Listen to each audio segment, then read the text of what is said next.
Throughout the DC multiverse, we have seen multiple versions of both Brainiac and Etrigan, with some stronger than others and some being more sinister than others. But during the War for Earth 3 storyline, we were introduced to a unique character called Etrigan, the Brainiac 666. Hailing from Earth 32, this demon had the strength of Etrigan and the intelligence of Brainiac. Essentially, this makes him one of the strongest characters to ever exist in DC Multiverse. During his brief appearance, he was seen helping Amanda Waller in her mission to conquer Earth 3 and defeat its evil Justice League. In today's video, we will be diving deep into the Fusion character. But before we get started, we have a small request for you. If you like our content, subscribe to us and like this video. It might be just a simple click for you, but it means a whole lot to us. Now that we've got that out of the way, let's get started. Meet Brainiac and Etrigan, two evil DC characters. Before discussing this unique Fusion character, we need to dive deep into the original characters of Brainiac and Etrigan. Brainiac was a brilliant scientist from the planet of Kolu. He was first introduced in Action Comics issue 242, and it was revealed that Brainiac is an alien humanoid who shrinks and steals different cities to rule over them. Of course, his plans were foiled by Superman, but in Superman Comics issue 167, it was revealed that Brainiac was not an alien at all. He was in fact a supercomputer created by the robots of Kolu. Eventually, Brainiac went on to become a big bad for Superman, appearing as an antagonist in a lot of Superman stories. Brainiac's superpowers include superhuman strength, stamina, and durability. He also has a psychic and telepathy powers that he uses to control other creatures. He also has a level 12 intelligence, which means he's one of the most intelligent creatures throughout the DC multiverse. Although Brainiac was defeated again and again, he somehow restored himself and never stopped creating havoc in Superman's life. On the other side, Etrigan is a demon from hell who is mostly on the good side, but sometimes he's also seen helping the bad guys. He's a son of Archduke Belial and the Serpent Queen, Ran Van Doff. He is often associated with Justice League Dark, who protects the Earth from supernatural threats. Etrigan made his first appearance in the comic book titled The Demon Issue 1, where he was summoned by his mortal sibling Merlin, and he aided him in the battle in Camelot. Later, Merlin merged him with a peasant named Jason Blood, and Etrigan forgot who he really was and started living as Jason Blood until he learned about his demon origins after discovering Merlin's tomb. Etrigan is an extremely powerful demon because he is the grandson of Etrigan, and his superpowers include superhuman strength, flight, telepathy, and magic. He was also shown to have mystical fangs and claws that he could use against his opponents. But the strongest of his abilities is Hellfire Projection, which essentially is his ability to throw hellfire from his mouth and hands. How did Etrigan, the Brainiac 666, come into existence? We get our first glimpse at Etrigan, the Brainiac 666, in War for Earth 3, issue number 1. The comic starts with crime syndicate members Ultraman, the evil counterpart of Superman, and John Stewart of Earth 3, who is also an evil version of John Stewart, enjoying a banquet. But suddenly, Ultraman stands up and kills everyone at the party, leaves the premises, and flies off to space, where he keeps an eye on Superwoman, the evil version of Wonder Woman. Right about then, Amanda Waller from Prime Earth comes to Earth 3 with her new multiversal team of Suicide Squad, which is comprised of Black Hand, Black Siren, Gun Bunny, Gun Hawk, Match, the Bizarro Superboy, and Etrigan, the Brainiac 666. Upon arrival, Amanda instructs the team to start wreaking havoc, but Match protests, and Amanda asks Etrigan, the Brainiac 666, to turn him into his Bizarro form because he'll listen to her instruction in that form. This is the first time we see Etrigan, the Brainiac power, on full display. He was originally from Earth 32, and the reason he joined Amanda Waller's team is still unclear. But one thing is certain.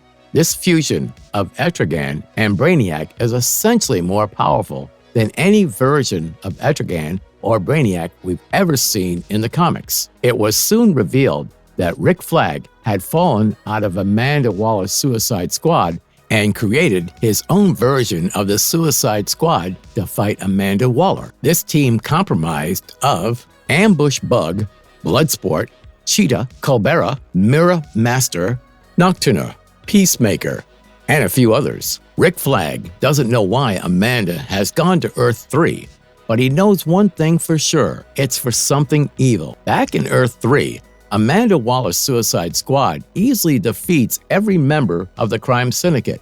And somehow, Amanda also convinces Ultraman to let them work in Earth 3, as they are basically taking away a few headaches from Ultraman. Ultraman eventually joins their team along with Johnny Quick, who was somehow revived by Amanda Waller. When Rick Flag's Suicide Squad reaches Earth 3, they have a terrible time fighting the crazy team that Amanda Waller has put together, and they have to retreat. But before they fled, it was revealed that Nocturna ambushed Waller and was going to turn her into a vampire for stealing her boyfriend, Match, and converting him into Superboy. But Amanda is saved by Superboy, who is still in his bizarro form, and Nocturna kisses him, changing him back to his normal self. Thus, Amanda asks Etrigan, the Brainiac, to send them forth to hell and keep them with him until Amanda arrives there. And Etrigan does so,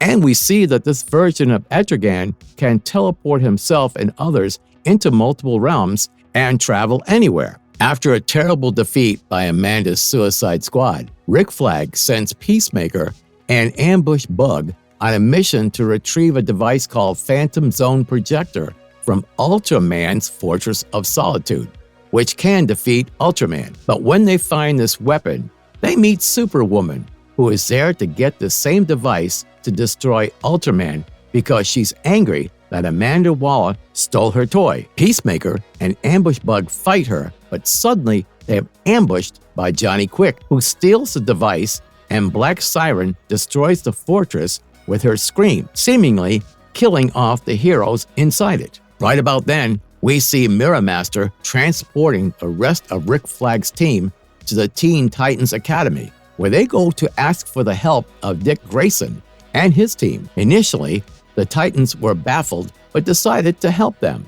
They didn't want to take any kids with them, but Emiko Queen and her team of kids superheroes secretly enter the spacecraft and travel to Earth 3 with them. Then we see Amanda arrive in Hell with the help of Etrigan, the Brainiac, and somehow convinces Match and Nocturna to join her team. She also convinces Bloodsport to join her team. The Teen Titans arrive on Earth 3 and aid Rick Flag's Suicide Squad. They soon start defeating Amanda Waller's team, but Amanda asks them to stop and convinces the Teen Titans to leave their Earth after capturing the kids, and says that it's not their fight and they should go home. And the Teen Titans do so to protect their kid superheroes. On the other side, we see Ultraman enjoying a good life and doing whatever he wants because he doesn't need to care about the Earth now. But Rick Flag comes out and provokes him against Amanda Waller. So